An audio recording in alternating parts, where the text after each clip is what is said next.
کہ لوگوں نے شام کے اندر بصرہ میں اس کی روشنی سے اونٹوں کی گردنوں کو دیکھا.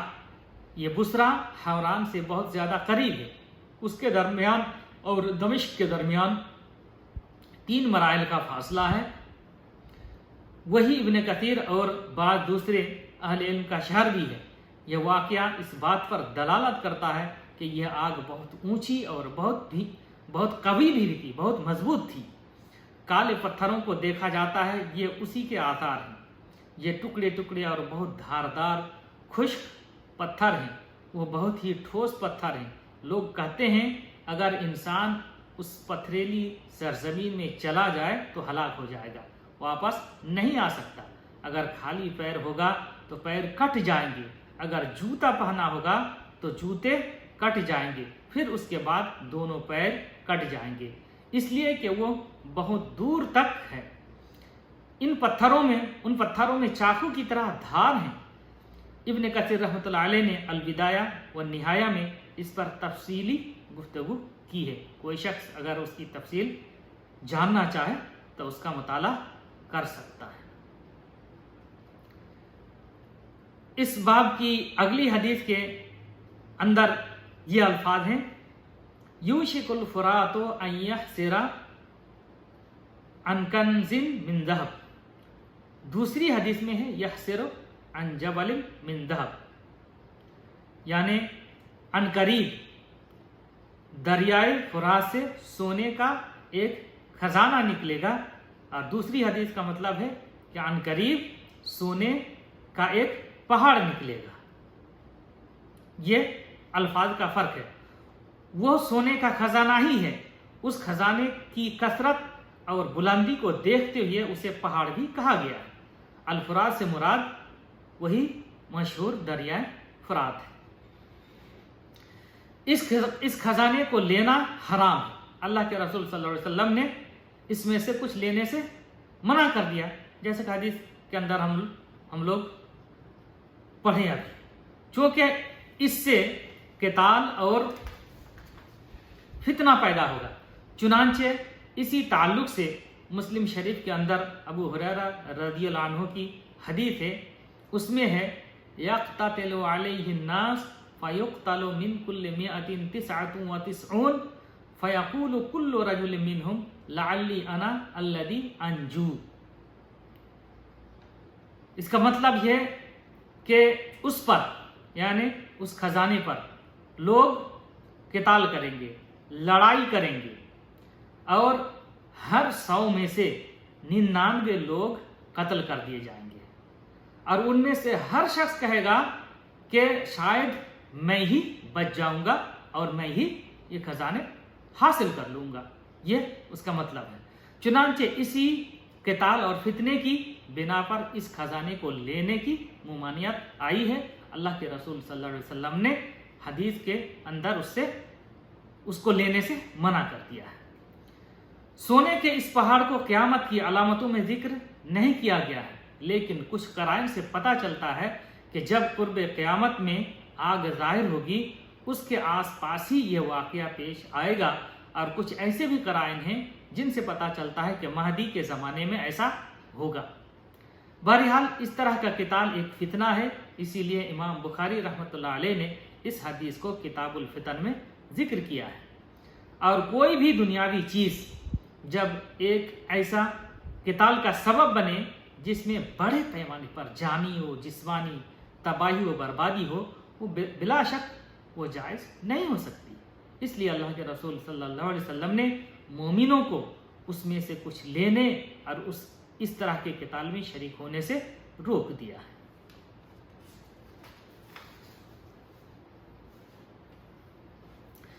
اس کتاب الفتن کا اگلا باب ہے باب نمبر 25،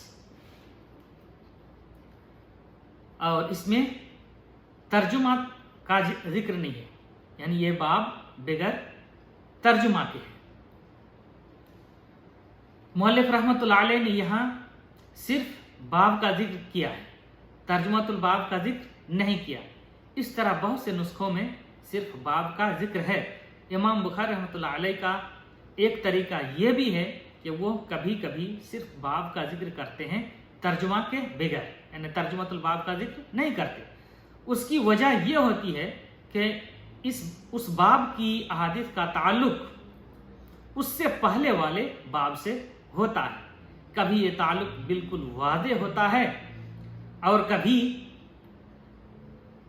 عام لوگوں کے لیے واضح نہیں ہوتا۔ تو اس باب کی پہلی حدیث ہے، قال المؤلف رحمہ اللہ حدثنا مسدد قال حدثنا یحیی عن شعبہ قال حدثنا معبد قال سمعت حارثة بن وهب قال سمعت رسول الله صلی اللہ علیہ وسلم يقول تصدقوا فسيأتي على الناس زمان يمشي الرجل بصدقته فلا يجد من يقبلها قال مسدد حارثة اخو عبید اللہ بن عمر لأمه قاله ابو عبداللہ۔ حدیث کا ترجمہ یہ ہے کہ حارثہ بن وہب فرماتے ہیں کہ میں نے رسول اللہ صلی اللہ علیہ وسلم کو یہ فرماتے ہوئے سنا، تصدقوا، تم لوگ صدقہ کرو، فسیأتی علی الناس زمان یمشی الرجل بصدقته فلا یجد من یقبلها، کہ زمانے پر لوگوں پر ایک ایسا زمانہ آئے گا کہ ایک آدمی اپنا صدقہ لے کر کے پھرے گا اور کوئی ایسا شخص کو وہ نہیں پائے گا جو اس صدقہ کو قبول کر لے۔ مسدد نے فرمایا کہ حارثہ یہ عبید اللہ کا ماں شریک بھائی ہے۔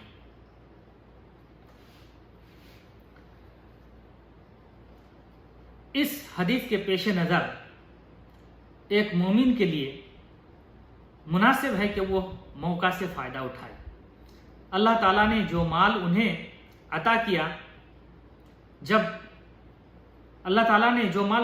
کیا، جب تک صدقہ قبول کرنے والا ملے، جس قدر ممکن ہو اس میں سے صدقہ خیرات کرے، چونکہ ایک وقت ایسا بھی آئے گا کہ صدقہ قبول کرنے والا نہیں ملے گا، چنانچہ اسے چاہیے کہ فقراء و مساکین پر صدقہ خیرات کرے، رفاہی کاموں اور جہاد فی سبیل اللہ پر خرچ کرے، قریبی رشتہ داروں اور یتیموں پر خرچ کرے، اور اسے جان لینا چاہیے کہ اللہ تعالیٰ پر اور اس کے رسول پر ایمان لانا اور جان و مال کے ساتھ جہاد فی سبیل اللہ ہی دراصل نفع بخش تجارت ہے۔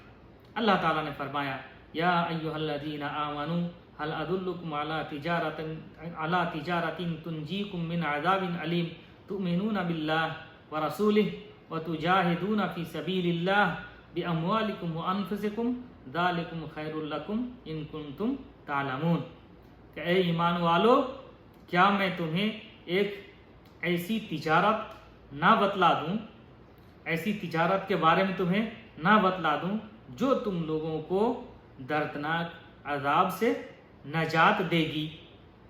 تم لوگ اللہ تعالیٰ پر اور اس کے رسول پر ایمان رکھو گے اور اللہ تعالیٰ کی راہ میں اپنی جان و مال سے جہاد کرو گے، یہی تمہارے لیے سب سے بہتر ہے اگر تم لوگ جانتے ہو۔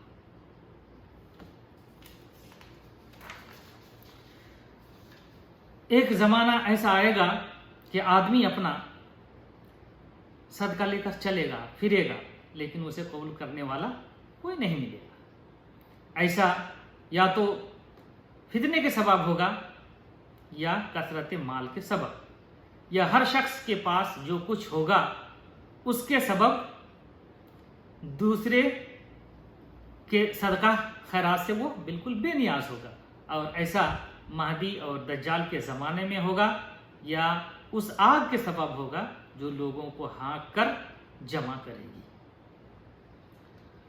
اس باب کی اگلی حدیث ہے،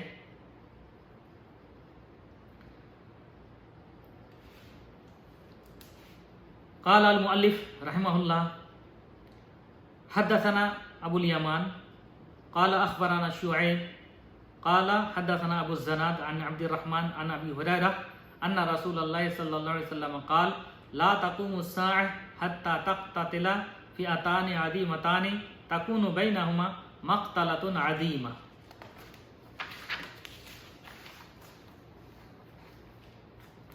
دعوتهما واحدة وحتى يبعث دجالون كذابون قريب من 30 كلهم يزعم أنه رسول الله وحتى يقبض العلم وتكثر الزلازل ويتقارب الزمان وتظهر الفتن ويكثر الهرج وهو القتل وحتى يكثر فيكم المال فيفيض حتى يهم رب المال من يقبل صدقته وحتى يعرضه فيقول الذي يعرضه عليه لا أرب لي به وحتى يتطاول الناس في البنيان وحتى يمر الرجل بقبر الرجل فيقول يا ليتني مكانه وحتى تطلع الشمس من مغربها فإذا طلعت ورآها الناس آمنوا أجمعوا فذلك حين لا ينفع نفسا إيمانها لم تكن آمنت من قبل أو كسبت في إيمانها خيرا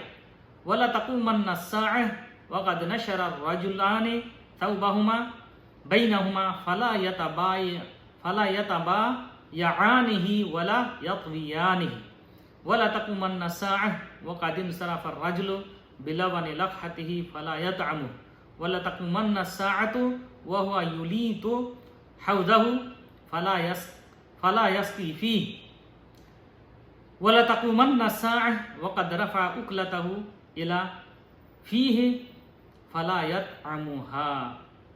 یہ لمبی حدیث ہے، ذرا ہم لوگ پہلے اس کا ترجمہ سمجھ لیتے ہیں، پھر اس کا مطلب سمجھنے کی کوشش کریں گے انشاءاللہ. ابو ہریرہ رضی اللہ عنہ سے مروی ہے، وہ فرماتے ہیں کہ اللہ کے رسول صلی اللہ علیہ وسلم نے فرمایا لا تقوم الساعة حتى تقتتل فئتان عظیمتان تكون بینہما مقتلة عظیمہ، کہ قیامت، اللہ کے رسول صلی اللہ علیہ وسلم نے فرمایا کہ قیامت قائم نہیں ہوگی یہاں تک کہ دو بڑی جماعتیں قتال کریں، لڑائی کریں، جن کے درمیان بڑی خون ریزی ہوگی. دعوتہما واحدہ، اور ان دونوں جماعت کی جو دعوت ہے ایک ہی ہوگی.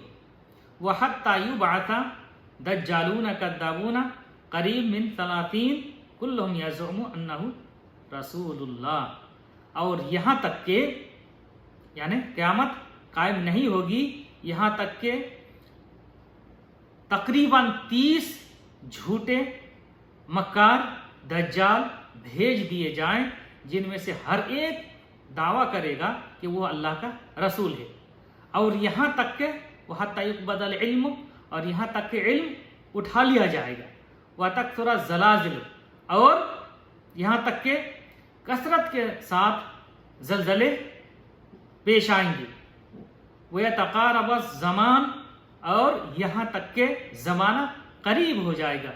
وَتَظْهَرَ الْفِتَنُ، اور یہاں تک کہ فتنے ظاہر ہوں گے، بہت سارے فتنے ظاہر ہوں گے. وَيَكْثُرَ الْهَرْجُ وَهُوَ الْقَتْلُ، اور حرج کی کثرت ہوگی. حرج کا معنی ہوتا ہے قتل، یعنی قتل کی کثرت ہوگی، بہت زیادہ قتل و قتال ہوگا.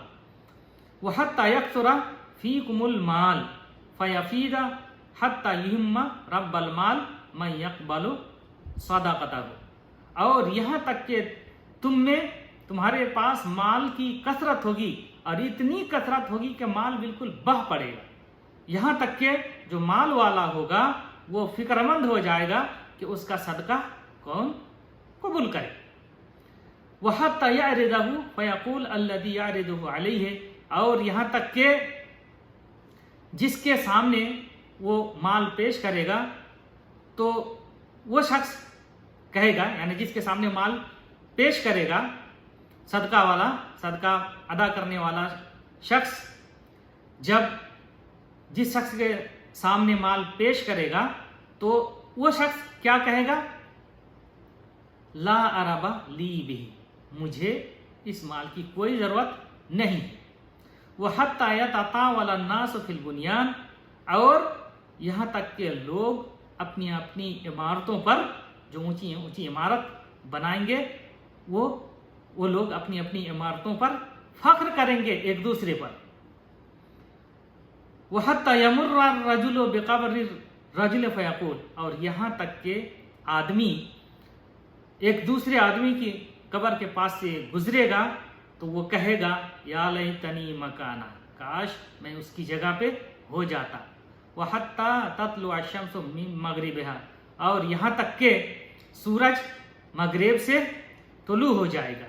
فَإِذَا طَلَعَتْ وَرَآهَا النَّاسُ آمَنُوا أَجْمَعُونَ جب وہ سورج طلوع ہو جائے گا اور لوگ اس کو دیکھ لیں گے تو تمام کے تمام لوگ ایمان لے آئیں گے. فَذَلِكَ حِينَ لَا يَنْفَعُ نَفْسًا إِيمَانُهَا لَمْ تَكُنْ آمَنَتْ مِنْ قَبْلُ أَوْ كَسَبَتْ فِي إِيمَانِهَا خَيْرًا تو وہ ایک ایسا وقت ہوگا کہ کسی ایسے شخص کو اس کا ایمان فائدہ نہیں پہنچائے گا جس نے اس سے پہلے ایمان نہ لایا ہو یا ایمان کی حالت میں اس نے کوئی خیر کا کام نہ کیا ہو. وَلَا تَقُومَنَّ السَّاعَةُ وَقَدْ نَشَرَ الرَّجُلَانِ ثَوْبَهُمَا بَيْنَهُمَا فَلَا يَتَبَايَعَانِهِ وَلَا يَطْوِيَانِهِ اور قیامت ضرور بھی ضرور قائم ہوگی اس حال میں کہ دو لوگ اپنے درمیان کپڑا پھیلائے ہوں گے اور وہ لوگ اس کو بیچ بھی نہیں پائے ہوں گے اور نہ ہی اس کو لپیٹ پائے ہوں گے. وَلَا تَقُومَنَّ السَّاعَةُ وَقَدْ انصَرَفَ الرَّجُلُ بِلَبَنِ لَقْحَتِهِ فَلَا يَطْعَمُهُ اور قیامت ضرور بھی ضرور قائم ہوگی اس حال میں کہ آدمی اونٹنی کا دودھ نکال کر واپس آئے گا اور اس کو پی بھی نہیں پائے گا. وَلَا تَقُومَنَّ السَّاعَةُ وَهُوَ يُلِيتُ حَوْضَهُ فَلَا يَسْقِي فِيهِ اور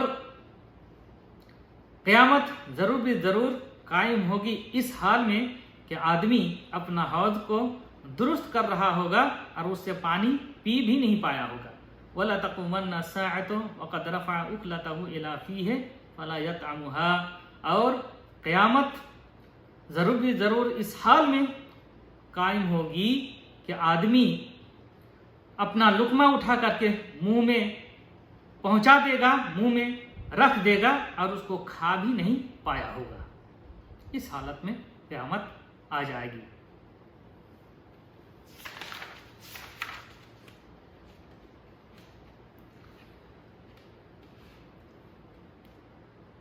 حدیث کے الفاظ ہیں لا تقوم الساعة حتى تقتتل فئتان عظیمتان تكون بینہما مقتلة عظیمة دعوتهما واحدہ کہ قیامت قائم نہیں ہوگی یہاں تک کہ دو بڑی جماعتیں آپس میں لڑیں گی، قتال کریں گی، جن کے درمیان بڑی خون ریزی ہوگی حالانکہ دونوں کی دعوت بھی ایک ہی ہوگی.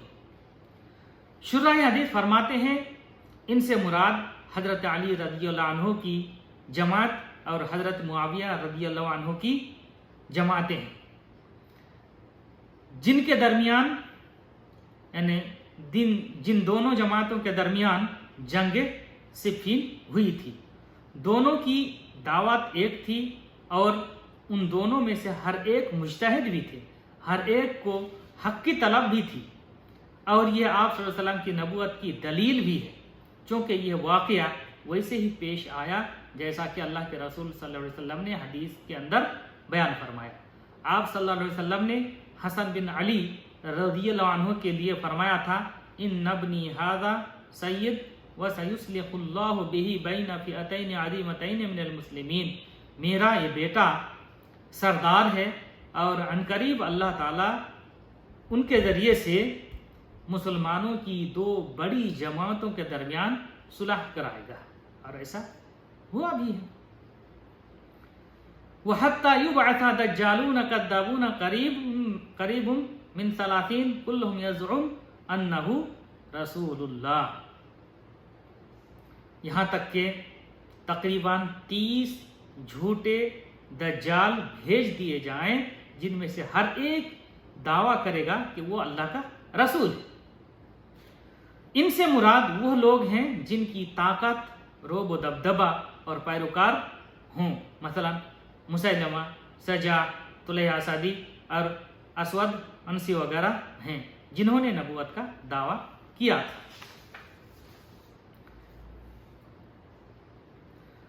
وَحَتَّى يُقْبَضَ الْعِلْمُ،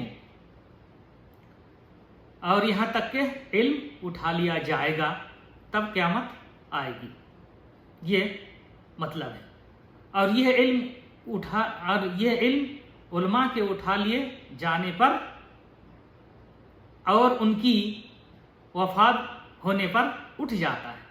بہت سارے علماء جو اس دنیا سے گزر جاتے ہیں اور ان کی وفات ہو جاتی ہے تو ان کے متبادل نہیں نظر آتے ہیں اور سماج میں ان کے متبادل دکھتے نہیں، تو اس طرح جو ہے علم اٹھ جاتا ہے، ختم ہو جاتا ہے۔ وَتَكْثُرَ الزَّلَازِلُ، اور قیامت قائم نہیں ہوگی یہاں تک کہ بڑی کثرت کے ساتھ زلزلے پیش آئیں گے، اس کا یہ مطلب ہے۔ اور بے شک اس زمانے میں زلزلے بھی بڑی کثرت کے ساتھ پیش آتے ہیں، ہم لوگ اس کا مشاہدہ بھی کرتے ہیں اور سنتے بھی ہیں۔ وَيَتَقَارَبُ الزَّمَانُ، اور قیامت قائم نہیں ہوگی یہاں تک کہ زمانہ قریب ہو جائے گا۔ اس کا کیا مطلب ہے؟ اس کی مختلف تفسیریں بتائی گئی ہیں، مثلا برکت کا ختم ہو جانا، اسی طرح کہا گیا ہے دن و رات کا معتدل ہو جانا، یہ بھی کہا گیا ہے اس کی تفسیر میں کہ اس سے مراد زمانہ کے لوگوں کے حالات ایک جیسے ہو جانا، یعنی ان میں دین کی کمی آ جائے گی۔ اسی طرح اس سے مراد یہ بھی کہا گیا ہے کہ لوگوں کی عمر میں کمی آ جانا۔ ایک تفسیر اس کی یہ بھی کی گئی ہے کہ اس سے مراد نئی نئی تیز رفتار سواریاں ہیں جو لمبی لمبی مسافت کو بہت مختصر وقت میں طے کر لیتی ہیں۔ حدیث کے الفاظ ہیں وَتَظْهَرَ الْفِتَنُ وَيَكْثُرَ الْحَرْجُ، یعنی قیامت قائم نہیں ہوگی یہاں تک کہ بہت زیادہ فتنے ظاہر ہو جائیں گے اور بہت زیادہ قتل و قتال ہوگا، مثلا فتنہ شبہات، فتنہ شہوات اور فتنہ حروب وغیرہ کا ظاہر ہونا اور کثرت کے ساتھ قتل کا پایا جانا، اور اس زمانے میں بہت حد تک ان کا مشاہدہ کیا جا رہا ہے۔ حدیث کے الفاظ ہیں وَحَتَّى يَكْثُرَ فِيكُمُ الْمَالُ فَيَفِيضُ حَتَّى يُهِمَّ رَبَّ الْمَالِ مَن يَقْبَلُ صَدَقَتَهُ، اور قیامت قائم نہیں ہوگی یہاں تک کہ تمہارے پاس مال کی کثرت ہو جائے گی، اور اتنی کثرت ہوگی کہ مال بالکل بہہ پڑے گا، یہاں تک کہ جو مال کا مالک ہوگا وہ فکر مند ہو جائے گا کہ کون اس کا صدقہ قبول کرے گا۔ تو صدقہ سے مراد زکوٰۃ ہے، یعنی زکوٰۃ ادا کرنے والا شخص پریشان ہو جائے گا، اس کی زکوٰۃ قبول کرنے والا کوئی نہیں ملے گا۔ دوسرے الفاظ میں حدیث ہے تصدقوا فإنه يأتي عليكم زمان يمشي الرجل بصدقته فلا يجد من يقبلها يقول الرجل لو جئت بها بالأمس لقبلتها فأما اليوم فلا حاجة لي بها، یعنی حدیث کا جو مطلب ہے کہ تم لوگ صدقہ کرو۔ اللہ کے رسول صلی اللہ علیہ وسلم نے دوسری حدیث میں کیا فرمایا کہ تم لوگ صدقہ کرو، کیونکہ تم پر ایک زمانہ ایسا آئے گا کہ آدمی اپنا صدقہ لے کر کے پھرے گا، لیکن اس کو کوئی ایسا شخص نہیں ملے گا جو صدقہ کو قبول کرے۔ جس آدمی کے پاس جائے گا وہ آدمی کیا کہے گا؟ لو جئت بها بالامس لقبلتها، اگر تم کل اس صدقہ کو لے آتے تو میں اس کو قبول کر لیتا۔ فاما اليوم فلا حاجة لي بها، لیکن جہاں تک آج کی بات ہے تو مجھے اس کی کوئی ضرورت نہیں ہے۔ بعض لوگوں نے کہا ایسا خلیفہ عمر بن عبدالعزیز کے دور خلافت میں پیش آیا بھی، چونکہ وہ بہت عدل و انصاف کرنے والے خلیفہ تھے، ان کے عدل کے سبب ایسا ہوا بھی۔ ایک اور حدیث میں آیا ہے لئن طالت بکا حیات لترین الرجل یخرج بملء کفہ ذهبا یلتمس من یقبلہ فلا یجدہ، کہ حدیث کا مطلب ہے کہ اگر تمہاری زندگی لمبی ہوئی، تم کو اگر لمبی عمر ملی، تو ضرور بھی ضرور تم آدمی کو دیکھو گے کہ وہ اپنی ہتھیلی بھر سونا لے کر نکلے گا، یلتمس من یقبلہ، اور وہ تلاشے گا ایسے شخص کو جو اس کو قبول کر لے لے، فلا یجدہ، تو ایسا وہ شخص نہیں پائے گا، ایسا کسی شخص کو وہ نہیں پائے گا جو اس کو قبول کر لے۔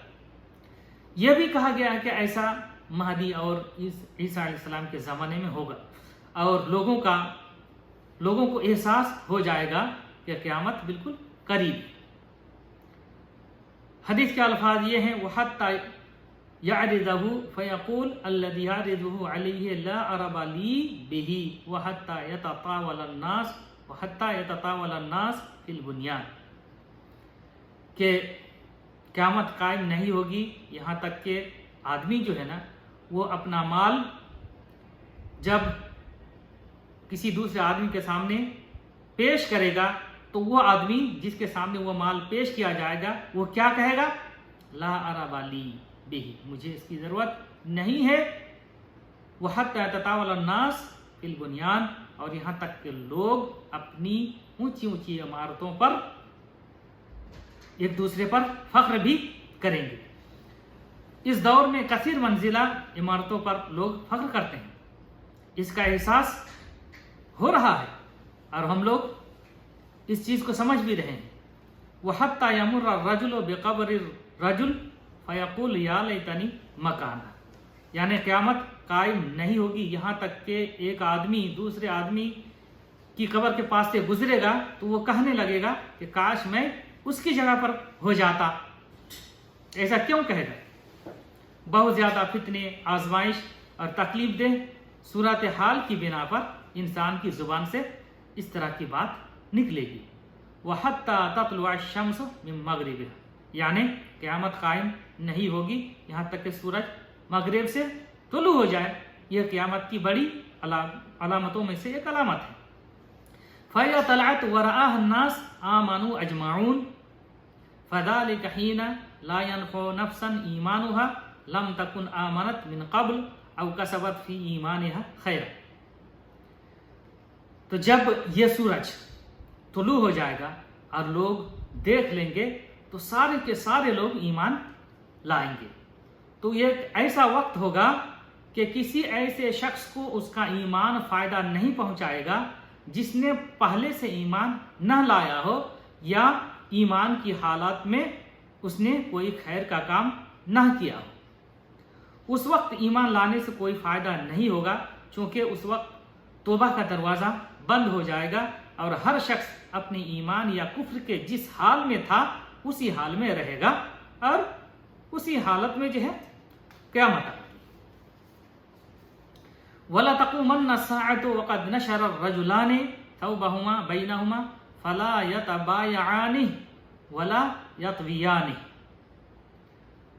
یعنی اس کا مطلب یہ ہے کہ قیامت اس حال میں قائم ہوگی کہ دو آدمی اپنے درمیان کپڑا پھیلایا ہوگا اور وہ دونوں اس کو بیچ بھی نہیں پائے ہوں گے اور نہ ہی لپیٹ پائے ہوں گے، یعنی وہ لوگ اپنا معاملہ ختم بھی نہیں کر پائیں گے کہ ان کو بے ہوشی طاری ہو جائے گی اور ان کی موت ہو جائے گی۔ یعنی لوگوں کے اپنے اپنے دنیاوی امور میں مشغول رہتے ہوئے ہی قیامت قائم ہوگی اور ان کی موت ہو جائے گی۔ وَلَا تَقُومَنَّ السَّاعَةُ وَقَدْ انصَرَفَ الرَّجُلُ بِلَبَنِ لَقْحَتِهِ، اور قیامت اس حال میں قائم ہوگی کہ آدمی اپنی اونٹنی کا دودھ نکال کر کے واپس آئے گا اور اسے پی بھی نہیں پایا ہوگا۔